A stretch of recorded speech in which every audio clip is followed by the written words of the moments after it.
Friends, thanks for joining me for chapter 22 of PAX, and I am running on a bit of a time crunch, so we're going to get right into it. Chapter 22. Peter lit the four big lanterns hanging from the barn rafters. The tools, the sharpening wheel, the wall full of puppets, all glowed warm and cheerful in the cones of amber light. Even the hay shone like Rumpelstiltskin's gold. The barn looked reborn but familiar. He knew it like a home now. Home. As soon as he'd put on Vola's puppet show just another hour from now, he would finally be free to start out again. He lit the two small lanterns near the stage and lifted Sinbad from the wall. Showtime. The marionette's black eyes looked back at him blankly. Peter checked the joints, still amazed that Vola had taken the puppet apart just so he could learn its secrets. And suddenly Vola's secret philosophy card flashed in his mind. I would have been a good teacher. She was right about that. He thought about how easily she suggested techniques in his drills without making a big deal of anything. How she had him watch while she carved, then let him figure out things for himself. How she asked him questions about everything and didn't answer for him. But she was all wrong about being too dangerous to be near people. Anyone who knew her would tell her that. The problem was that no one knew her, except maybe him. He hung the marionette back on the wall. I think, Sinbad, I'm going to give you the night off. He went outside and fished a wrist-thick limb out of the brush pile. Back inside, he sawed off the ends and nailed on a base. He lashed the rock's tin bowl nest to the top and then fixed it on the stage. Next, he lifted the sorceress puppet from its perch and unscrewed its left leg. Ready? Vola called out. Peter climbed the stack of hay bales he'd set up behind the stage and picked up the sorceress's controls, surprised his hands weren't shaking, because suddenly everything he'd been so sure of an hour ago seemed like a terrible idea. When she'd come into the barn, Vola had been wearing a long purple skirt instead of her overalls, and she'd combed her hair, something Peter had never seen before. She had been astounded at the stage he built, and it didn't seem like an act. You have the makings of a woodworker, she said. If I were in the market for an apprentice, I'd offer you the spot. In another few minutes, what would she think of him? It was too late for second guessing, though. Ready, he lied. Vola turned down the four overhead lanterns. Then Peter heard her drag a stool to the middle of the barn. This is the story of a girl, he said. He heard Vola take in a sharp breath, and then he didn't hear a sound after that. Not when he pulled the curtain and drew the sorceress up from the plank. Not when the seed corn he'd piled on her stomach like peaches spilled off. Not when he wrapped her in his camouflage t-shirt, tucked her hair into a clay brown bowl helmet, and slid the stick into her hand as a rifle. Now, not when he had her shoot the rifle, not when he unscrewed her leg, not when he made her climb to the nest. Peter had expected a protest when he lit the nest on fire, but still Vola didn't make a sound. And just as he'd practiced, the fire was only a momentary flare as the handful of wood shavings in the bowl flashed up. Just enough time for him to take off the marionette's army uniform. He drew her up out of the nest and eased her to the stage, where he'd propped the child puppet beside his carved fox. He had her bend low to the child, then turn and stroke the fox, and then he pulled the curtain. Peter hung the controls. He waited, but still there was only silence. He stretched to look over the stage. Vola stared straight ahead, right through him, her face as rigid as though it had been carved of wood. The tears streaming down her cheeks gleamed in the flickering light. Somehow they only served to make her look noble. I'm sorry, I only meant, you're not a grenade. You're good. You took me in. You're training me so I can get packs. Leave me alone, boy. Her voice was low and wiretight. Wait, I think it's stupid to waste your life out here for some kind of punishment. I mean, maybe that guy didn't even care about that book. Maybe he won it in a poker game the night before. Maybe what he cared about was, I don't know, Peter steeled himself, being a teacher or something. At the word teacher, Vola shot her chin at him, but he didn't look away.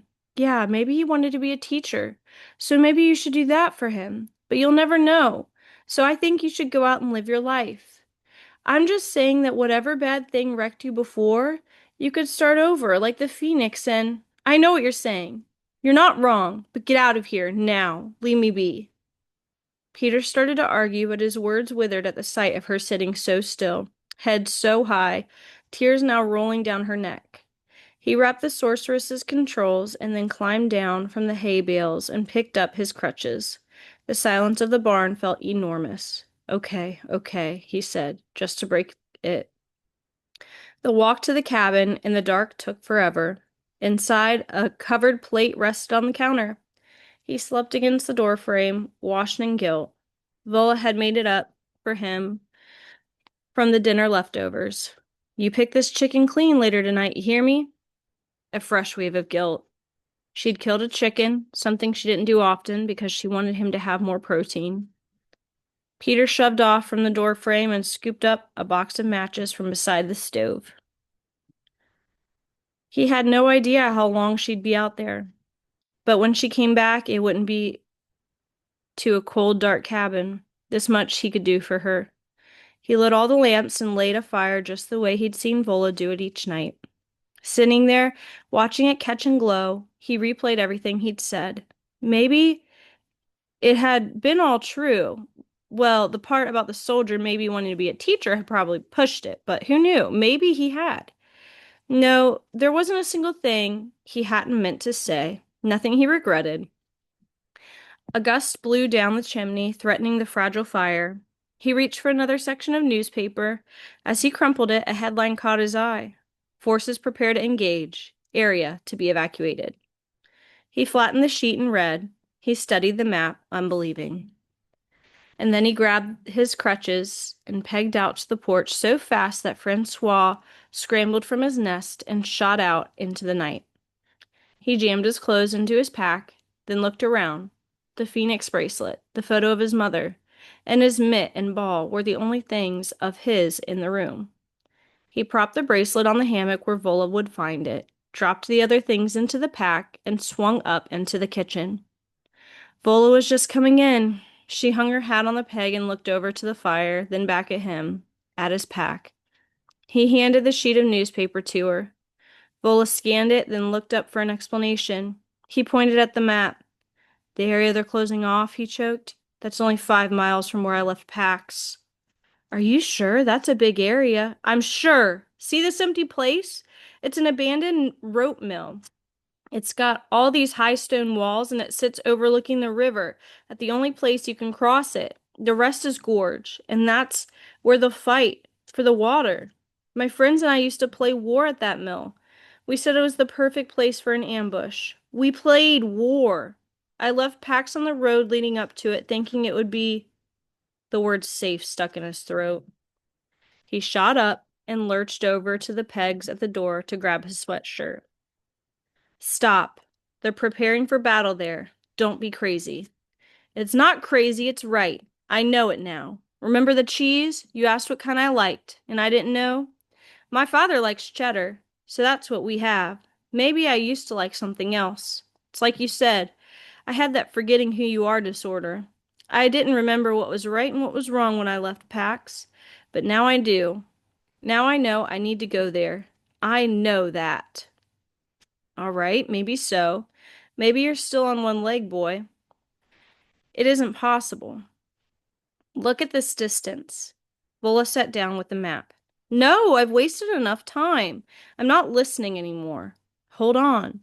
Vola lifted the paper. You come over here. See something. Peter frowned, but he swung back over. Robert Johnson, bus driver friend I've been telling you about, who's been mailing you letters?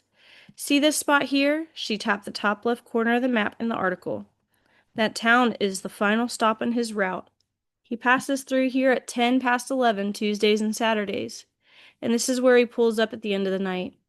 What if I put you on that bus tomorrow? Seems like that would save you at least 250 miles.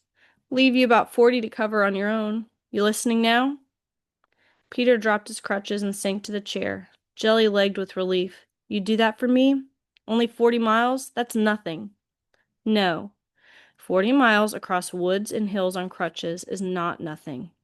3 days, at least, I'd figure. And it'll just about kill you, but I think you can do it. So you'll stay the night now? Deal? Peter took her hand and met her gaze. Deal. Looking at Vola, her face still tear-streaked from what had happened in the barn, he knew he couldn't leave things as broken as they were. And he didn't have much time to fix them. Deal, he said, on 3 conditions. All right, questions for this chapter. Question 1, how does Peter feel about Vola? Question 2, what does Peter show Vola instead of the one she asked for? What play? And how does it affect her? And last question, what does Vola say she will do to help him get Pax faster? Thank you for joining me today, and I hope you'll join me again tomorrow for another chapter of Pax. Have a great day, stay safe, and thanks again. Bye.